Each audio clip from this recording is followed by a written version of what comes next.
అందరికీ నమస్కారం. మీరు వినబోతున్న కథ ప్రేమే మధురం 66వ భాగం. రాజీవ్ ఈషా కోసం ఒక చార్ట్ తయారు చేశాడు. పిల్లల వెల్కమ్ పార్టీకి కావలసిన బట్టలు ఏ రోజు ఎక్కడ కొనాలి, ఈషాని తీసుకొని ఏ సమయంలో షాపింగ్ చెయ్యాలి అన్న వివరాలు మొత్తం ఆ చార్టులో ఉన్నాయి. రాజీవ్ తను లేకుండా ఈషాని ఒంటరిగా బయటికి వెళ్ళనివ్వటం లేదు. పిల్లల బట్టల షాపింగ్ కోసం ఈషా, రాజీవ్ ఇద్దరూ బయటకొచ్చారు. బాడీగార్డ్స్ కారు దగ్గరే ఉన్నారు. ఇద్దరూ షాపింగ్ చేస్తూ ఉండగా ఈషా మొబైల్కి ఒక వీడియో వచ్చింది. ఆ వీడియోలో మంచం మీద ఉన్న నిత్య మత్తుగా పడుకొనుంది. ఒంటి మీద ఉన్న నైటీ చాలా పల్చగా ఉంది. ఆ కిందే మనోహర్ వాయిస్ మెసేజ్: 10 నిమిషాల్లో ఇంటికి తిరిగి రాకపోతే నిత్య పరిస్థితి ఏంటో నువ్వే ఆలోచించాలి. రేప్ జరిగిన అమ్మాయిని కోడలుగా భరించలేరనుకుంటా శేఖర్ తల్లిదండ్రులు. ఆ మాటలు వినగానే ప్రియా చావు కళ్ళ ముందు కదిలింది. ఈషాకేం చెయ్యాలో అర్థం కాలేదు. రాజీవ్కి చెప్తే ఒకవేళ ఆ లోపే మనోహర్ నిత్యానేదైనా చేస్తాడేమో. రాజీవ్ వెనకాలే నడుస్తూ ఈషా నెమ్మదిగా తప్పించుకొని షాపులో నుండి బయటకొచ్చి టాక్సీ ఎక్కి తిన్నగా మనోహర్ ఇంటికి వెళ్ళింది. నిత్య తప్ప తన కళ్ళ ముందు ఏమీ కనిపించటం లేదు. డోర్బెల్ కొట్టగానే సర్వెంట్ తలుపు తీశాడు. మేడం, మీరా? రండి. అభి ఉన్నప్పుడు గతంలో తమ ఇంట్లో పనిచేసిన సర్వెంట్ అక్కడ చూసి ఆశ్చర్యపోయింది. షాక్లో నుండి త్వరగానే బయటకొచ్చి మనోహర్ ఎక్కడా అతన్ని చూస్తూ అడిగింది. మై డియర్ ఈషా, నీకోసం ఎంత కాలం నుండి ఎదురు చూస్తున్నాను. నీకు మంచి డిన్నర్ పార్టీ ఇద్దామనుకున్నాను. ఇలా చేసి రప్పించుకోవాల్సి వచ్చింది. మనోహర్ చప్పట్లు కొడుతూ ఈషా దగ్గరకొస్తూ అన్నాడు. నిత్య ఏది? ఈషా కోపంగా అడిగింది. నాకేం తెలుసు? ఫోన్ చేస్తే ఆమె ఎక్కడుందో చెప్తుంది. ఈషా తన మొబైల్ తీసుకొని నిత్యకి ఫోన్ చేసింది. నీతు, ఎక్కడున్నావు? ఏమైంది ఈషు? రాత్రి 10 అయింది. ఇంట్లో ఉన్నాను. నిత్య మాటలు నిద్రమత్తులోనే వినపడుతున్నాయి. శేఖర్ ఎక్కడా? శేఖర్ బయటికి వెళ్ళాడు, వస్తాడు. ఏమైనా చెప్పాలా? ఏం లేదు, మళ్ళీ కాల్ చేస్తాను. ఈషా కాల్ కట్ చేసింది. మనోహర్ ట్రాప్లో చిక్కుకుందని ఈషాకు అర్థమైంది. అర్థమైందిగా, నా మనశ్శాంతి కోసం ఈ డిన్నర్ చేసి వెళ్ళిపో. మనోహర్ తన పొడవైన షర్టు చేతులు పైకనుకుంటూ డైనింగ్ టేబుల్ దగ్గరికి వెళ్ళాడు. నేను కనిపించక చాలాసేపు అవుతుంది. ఎక్కడున్నానో తెలుసుకోవటం రాజీవ్కి పెద్ద విషయం కాదు. ఈషా రాజీవ్ని చూస్తూ కోపంగా అంది. అయితే ఏంటి, బెదిరిస్తున్నావా? అతనికి భయపడతా అనుకుంటున్నావా? ప్లేట్లో ఈషా కోసం చేసిన వాటిని వడ్డిస్తూ అన్నాడు మనోహర్. ఈషా ఏం మాట్లాడలేదు, నిశ్శబ్దంగా ఉంది. మనోహర్ కొత్తగా ఏర్పాటు చేసుకున్న ఫీమేల్ అసిస్టెంట్ వచ్చింది. సార్, మిస్టర్ రాజు తన బాడీగార్డ్స్తో వస్తున్నారు. మరో 5 నిమిషాల్లో ఇక్కడుంటారు. ఆమె కంగారు పడుతూ చెప్పింది. ప్రశాంతంగా నాకిష్టమైన వాళ్లతో డిన్నర్ చేయనివ్వరా? రాని, అది చూసుకుందాం. మనోహర్ చాలా నిర్లక్ష్యంగా అన్నాడు. ఆ మాటలు విని అసిస్టెంట్ వెళ్ళిపోయింది. అన్నట్టుగానే రాజు మరో 5 నిమిషాల్లో మనోహర్ ఇంటి గుమ్మం దగ్గరున్నాడు. బాడీగార్డ్స్ పరుగున లోపలికొచ్చి ఈషాకి అటూ ఇటూ నిల్చున్నారు. స్టార్ ఎంటర్టైన్మెంట్ ప్రెసిడెంట్, సిటీకి మోస్ట్ ఎలిజిబుల్ హ్యాండ్సమ్ బ్యాచులర్. మా ఇంటికొచ్చాక భోజనం చేయకుండా ఎలా వెళ్తారు? మనోహర్ డైనింగ్ టేబుల్ దగ్గర నుండి వస్తూ అన్నాడు. రాజీవ్కి అతనికి 10 అడుగుల దూరం ఉంది. రాజీవ్ లోపలికొచ్చి ఈషా చేతిని గట్టిగా పట్టుకున్నాడు. ఈషా క్షేమంగా ఉందని చూసే వరకు అతనికి మనశ్శాంతి లేదు. ఈషా, బానే ఉన్నావా? ఈషా తల ఊపింది. వెళ్దామా? ఈషా చేతిని వదల్లేదు. ఇంకా గట్టిగా పట్టుకొని వెనక్కి తిరిగాడు రాజీవ్. ఒక్కడివే వచ్చి ఎదిరించే ధైర్యం లేదా? ఎంతమంది బాడీగార్డ్స్ని తీసుకొచ్చి ఒక్క అమ్మాయిని తీసుకెళ్తున్నావు? మనోహర్ మాటలకి రాజీవ్ వెనక్కి తిరిగాడు. నువ్వు తొందరగా అన్ని విషయాలు మర్చిపోతావనుకుంటా.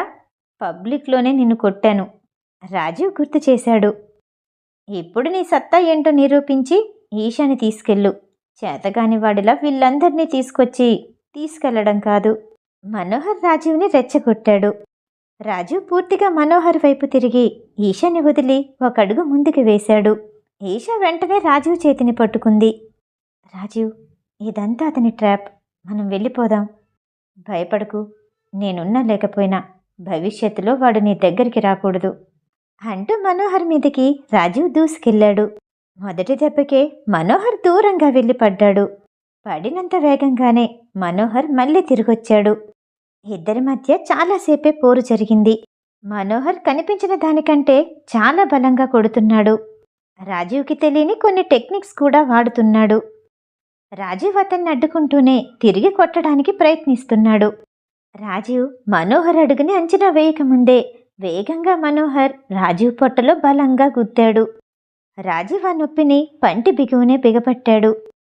ఈషాకి భయం వేసింది. రాజీవ్ జాగ్రత్త! ఈషా అరుపుకి చుట్టూ ఉన్న బాడీగార్డ్స్ మనోహర్ వైపు గన్ గురిపెట్టారు. రాజీవ్ చెయ్యెత్తి గన్స్ని దించమన్నట్టు సైగ చేశాడు. మనోహర్ చూపు రాజీవ్ని దాటి తల వంచి ఈషాని చూస్తూ వంకరగా నవ్వాడు. రాజీవ్ ఒక్కసారి ఊపిరి పీల్చుకొని ఎగిరి చాలా బలంగా మనోహర్ని చెంప మీద గట్టిగా కొట్టాడు. ఆ ఒక్క దెబ్బతో మనోహర్ కింద పడిపోయాడు. ఈ పోరులో ఇద్దరికి చాలా గాయాలే అయ్యాయి. మనోహర్ కింద పడ్డ నెమ్మదిగా లెగిసి కూర్చొని వెనకాల గోడ కానుకొని తన పెదవి చివర కారుతున్న రక్తాన్ని తుడుచుకుంటూ ఈషా వైపు నీరసంగా చూశాడు. ఇంక రాజీవ్తో పోరాడే శక్తి లేదు. అలానే కూర్చునుండిపోయాడు. రాజీవ్ ఈషా దగ్గరకొచ్చి భుజాల చుట్టూ చేతులు వేసి జాగ్రత్తగా తీసుకెళ్లి కారులో కూర్చోపెట్టాడు. రాజీవ్, నేను కారు డ్రైవ్ చేస్తాను. నీకు గాయాలు బాగా అయ్యాయి. ఇంటికెళ్ళొద్దు, హాస్పిటల్కి వెళ్దాం. నాకు చెప్పకుండా ఎందుకొచ్చావు? ఈ గాయాలన్నీ పెద్దవేమీ కాదు. ఇవన్నీ నేను చూసుకోగలను. కూర్చో. రాజీవ్ ఎంత సరదాగా ఉంటాడో కోపం కూడా క్షణాల్లో వచ్చేస్తుంది. ఈషా ఇంకేమీ మాట్లాడలేదు. నిశ్శబ్దంగా కారులోకొచ్చి కూర్చుంది. రాజు చాలా నెమ్మదిగా కార్ డ్రైవ్ చేస్తున్నాడు. కోపంగా ఉన్నాడని ఈషాకి తెలుసు. నీకు గన్తో షూట్ చేయటమే తెలుసనుకున్నాను. ఇలా ఫైటింగ్ చేస్తావని నాకు తెలీదు. చాలా భయం వేసింది తెలుసా? ఈ విషయం తాతయ్యకి చెప్తే మంచిదేమో. ఈషా రాజీవ్ని చూస్తూ అంది. రాజీవ్కి ఈషా మీద ఎక్కువసేపు కోపం ఉండదు. తను మాట్లాడితే చాలు వెంటనే కరిగిపోతాడు. తాతయ్యకేమీ చెప్పాల్సిన అవసరం లేదు. ఈ ఫైటింగ్తో నువ్వు నాకు పడిపోయావా? నీ మనసుని దోచుకున్నానా? అలా అయితే తాతయ్యకి చెప్పు. రాజీవ్ నవ్వుతూ అన్నాడు. ఎలాంటి సమయంలో ఏం మాట్లాడుతున్నావు? నీ కోపాన్ని భరించటం కష్టమే, సంతోషాన్ని భరించటం కష్టమే. నువ్వెప్పటికీ నాకు మంచి ఫ్రెండ్వి, అంతే. ఈషా నవ్వుతూ అంది. ఆ తర్వాత పార్టీకి కావలసిన వస్తువులన్నీ రాజీవే దగ్గరుండి తీసుకున్నాడు. ఈషాని బయటికి తీసుకెళ్లలేదు. పార్టీకి 2 రోజుల ముందు రాజీవ్ వాళ్ళ తాతయ్య రఘునాథన్ ఈషాని తన గదికి పిలిచాడు. ఖాళీ సమయాల్లో రాజీవ్తో ఎక్కువగా చెస్ ఆడుతూ ఉంటారు. రాజీవ్తో ఆడేటప్పుడు ఎక్కువగా రఘునాథనే గెలుస్తూ ఉంటాడు. 10 సార్లు ఆడితే 6 సార్లు రఘునాథన్, 4 సార్లు రాజీవ్ గెలిచేవాడు. ఈషాతో ఆడిన ప్రతిసారి రఘునాథన్కి ఓటమే కనిపించింది. ఈషా అతని గదిలోకి రాగానే, తాతయ్య పిలిచారా అంటూ తలుపు తట్టింది. అవునమ్మా, రా, ఇలా కూర్చో. పిల్లలిద్దరూ నిద్రపోయారని తెలిసి నీతో కొంచెం మాట్లాడదామని పిలిచాను. ఈషా కూర్చోడానికి చైర్ చూపించారు. ఇద్దరి మధ్యలో ఉన్న స్టూల్ మీద చెస్ బోర్డు ఉంది. కాయిన్స్ అన్నీ సర్దున్నాయి. ఈసారి నేను గెలిస్తే రాజీవ్ని పెళ్లి చేసుకుంటావా? రఘునాథన్ ఒక పావు కదుపుతూ అన్నాడు. ఈషాకి బాధగా అనిపించింది. వయసులో పెద్ద ఆయనతో ఈ విషయం గురించి ఎలా మాట్లాడాలో అర్థం కాలేదు. రాజీవ్ గురించి ఏమనుకుంటున్నావు? తను సంపాదించిందంతా మేమిచ్చిందనుకుంటున్నావా? ఈ ఇంటికి ఒకే ఒక్క వారసుడు. రాకుమారుడిలా పెరగొచ్చు, కానీ ఎప్పుడూ గారాబం చేయలేదు. కష్టం విలువ తెలిసేలా పెంచాము. అతనికంటూ కొన్ని రూల్స్ పెట్టాము. ఆ తర్వాత ఆర్మీలో జాయిన్ అయ్యాడు. అక్కడ కూడా చాలా కష్టాల్ని భరించాకే ఇప్పుడున్న రాజు తయారయ్యాడు. ఆర్మీ నుండి తిరిగొచ్చాక ఎంటర్టైన్మెంట్ కంపెనీ గురించి చెప్పాడు. మేము కూడా దానికి ఒప్పుకున్నాము. కానీ ఫైనాన్షియల్గా బ్యాంకు నుండి ఎలాంటి అప్పు తీసుకోకుండానే చేసుకోమని చెప్పాము. అప్పుడేం చేశాడో తెలుసా? రఘునాథన్ పావులు కదుపుతూనే కళ్ళెత్తి ఈషాని చూస్తూ అన్నాడు. ఎవరినైనా ఇన్వెస్టర్ని తీసుకొచ్చుంటారు. ఈషా చెప్పిన దానికి అతను చిన్నగా నవ్వాడు. మనమందరం అలాగే ఆలోచిస్తాము, కానీ రాజీవ్ అలా ఆలోచించలేదు. ఇన్ని సంవత్సరాలుగా అతనికి ఇచ్చిన పాకెట్ మనీతోటి ఊరి చివర ఒక ప్లేస్ కొన్నాడు. 6 నెలల తర్వాత రోడ్డుని ఎక్స్టెన్షన్ చేసే విషయంలో ఆ ప్లేస్ని గవర్నమెంట్ కొనుక్కుంది. నష్టపరిహారంగా 2 కోట్లు ఇచ్చారు. ఆ డబ్బుని స్టాక్ మార్కెట్లో పెట్టాడు. అవి 10 కోట్లయ్యాయి. అలా స్టార్ ఎంటర్టైన్మెంట్ కంపెనీని మొదలుపెట్టాడు. ఆ తర్వాత ఆ కంపెనీ మీద లోన్ తీసుకున్నాడు. 5 సంవత్సరాలలో పెట్టిన పెట్టుబడికి 3 వంతులు పెరిగింది. రాజు సిటీ ధనవంతుల్లో మొదటి స్థానం పొందాడు. రాజు చాలా తెలివిగలవాడు తాతయ్య. ఎలాంటి సమస్యనైనా సులువుగా తేల్చేస్తాడు. ఈషా చేస్తాడుతూనే రాజీవ్ని మెచ్చుకుంది. ఎంటర్టైన్మెంట్ బిజినెస్లో ఉన్నప్పుడు వాడి మీద చాలా రూమర్స్ వచ్చేవి. ఎవరో ఒక అమ్మాయి ఎప్పుడూ పక్కన ఉంటూనే ఉండేది. కానీ ఎవ్వరికి ఎప్పుడూ ఫిజికల్గా దగ్గరవ్వలేదు.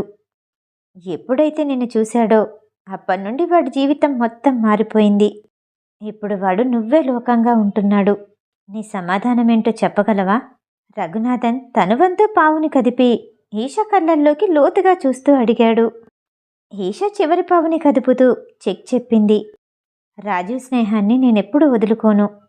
అలాగని ఆ స్నేహం ప్రేమకి దారితీస్తుందని ఎప్పుడు అనుకోవద్దు. రాజీవ్కి కూడా చాలాసార్లు చెప్పాను. అభి తిరిగి రాకపోయినా సరే నేను రాజీవ్ని చేసుకోలేను.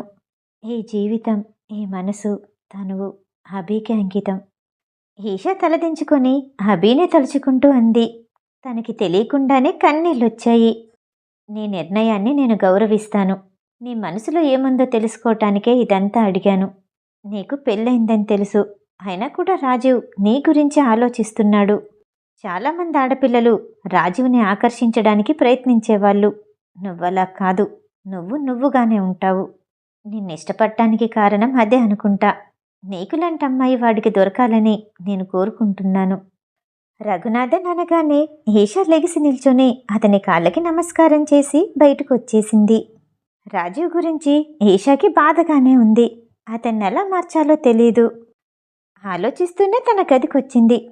ఏమైంది ఈషా, అలా ఉన్నావు? తల్లి కంగారు పడుతూ ఈషా దగ్గరకు వచ్చి అడిగింది. ఏం లేదు, నాకు కొంచెం విశ్రాంతి కావాలి. మరో 2 రోజుల్లో వెల్కమ్ పార్టీని రాజీవ్ రఘునాథన్ కలిసి చాలా గ్రాండ్గా సెలబ్రేట్ చేశారు. రాజీవ్ అయితే తన పిల్లలకే చేస్తున్నంత గొప్పగా సంతోషించాడు. పార్టీలో ఎవరో ఒకరు ఈషా గురించి అనే మాటలు వినపడుతూనే ఉన్నాయి. ఎన్ని రోజులు జీకే కంపెనీ ప్రెసిడెంట్తో ఉంది. అతను కనిపించడం మానేశాడు. వెంటనే స్టార్ ఎంటర్టైన్మెంట్కి వచ్చేసింది. బయటకొస్తే ఇలాంటివి భరించాల్సి వస్తుందని ఈషాకి తెలుసు. అవన్నీ పెద్దగా పట్టించుకోలేదు. 2 రోజుల తర్వాత రాజీవ్ ఆఫీస్లో ఉండగా తన తల్లి కాల్ చేసింది. రాజీవ్, ఈషా వెళ్ళిపోతానంటుంది. అన్నీ సర్దుకుంది. పిల్లలకి సంవత్సరం వచ్చేవరకైనా ఇక్కడే ఉండమని చెప్పు. ఈషాని ఒప్పించమని చిన్నగా అడిగింది. ఇప్పుడే వస్తున్నాను. రాజీవ్ కాల్ కట్ చేసి వెంటనే ఆఫీస్ నుండి ఇంటికి బయలుదేరాడు. రాజీవ్ ఇంటికి చేరుకునేసరికి ఈషా ప్యాక్ చేసిన లగేజ్ అంతా మెట్ల మీద నుండి కిందకి దింపుతూ ఉంది. రాజీవ్ తల్లి బాధగా పక్కనే నిల్చుని సులోచనతో మాట్లాడుతుంది. ఈషా, వెళ్ళిపోతున్నావా? ఈషా దగ్గరకొచ్చి చాలా మృదువుగా అడిగాడు. ఈషా అవునన్నట్టు తలూపింది. ఆ లగేజ్ అంతా అలా ఉండని, నేను డ్రాప్ చేస్తాను.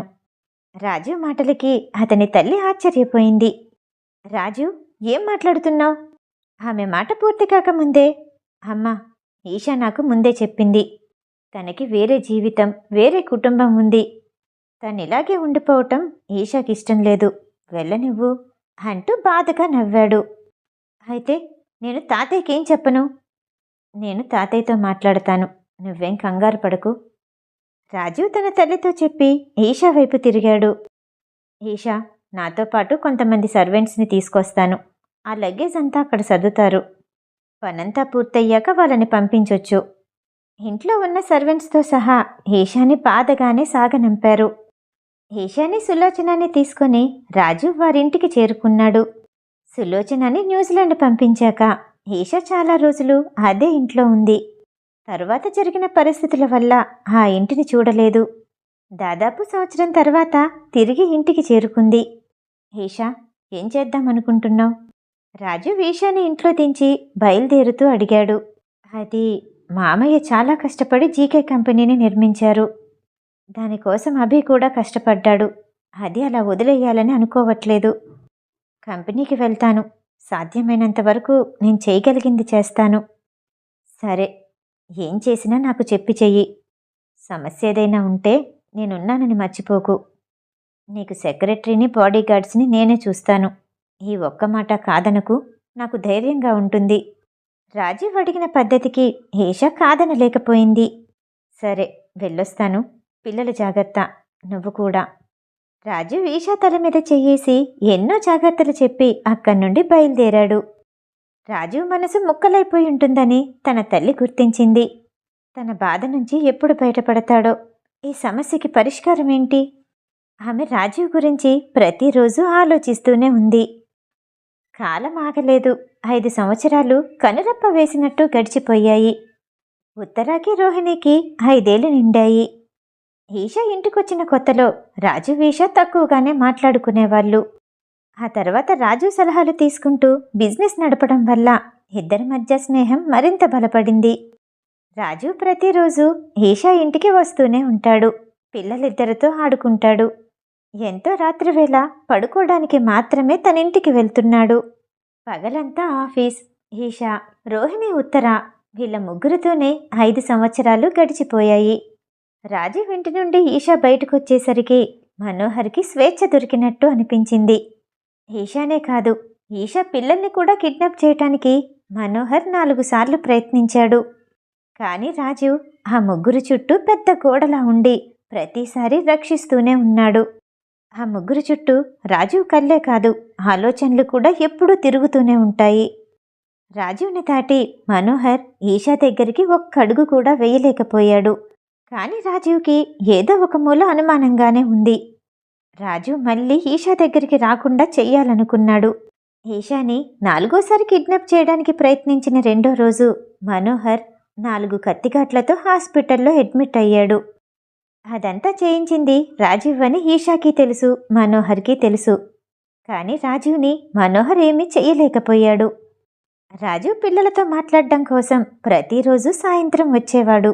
ఇద్దరికీ 5 సంవత్సరాలే. కానీ 12 సంవత్సరాల వయసులో ఉన్నట్టు మాట్లాడతారు. తల్లిదండ్రుల జీన్స్ అలాంటివి. రాజీవ్ ఈషాని ప్రతిసారి వెక్కిరిస్తూనే ఉండేవాడు. ఈషా హాల్లో సోఫాలో కూర్చునుంది. ఉత్తర, రోహిణి ఇద్దరు ఈషా దగ్గరకొచ్చారు. ఉత్తర కొన్ని నిమిషాల ముందు పుట్టింది. అభిలాగా నిశ్శబ్దంగా ఉంటుంది. రోహిణి అలా కాదు. ఎప్పుడూ ఇల్లంతా సందడి చేస్తూ తిరుగుతూనే ఉంటుంది. అమ్మా, చెల్లి చూడు, ఈ ఆటలో నన్ను మోసం చేసి గెలిచింది. ఆ కార్డ్స్ అన్నీ నావి. రాజీవ్ ఎందుకు ఎప్పుడు అన్నీ చెల్లికే నేర్పిస్తాడు? నాకెందుకు మోసం చేయటం నేర్పించట్లేదు? నాకంటే చెల్లి అందంగా ఉంటుందనా? ఉత్తర ఈషా దగ్గరకొచ్చి ఏడుస్తున్నట్టు మొహం పెట్టి అడిగింది. అక్కనలా చేశావా? తప్పు కాదు. ఈషా రోహిణిని దగ్గరికి తీసుకుంటూ అంది. ఎందుకు తప్పు?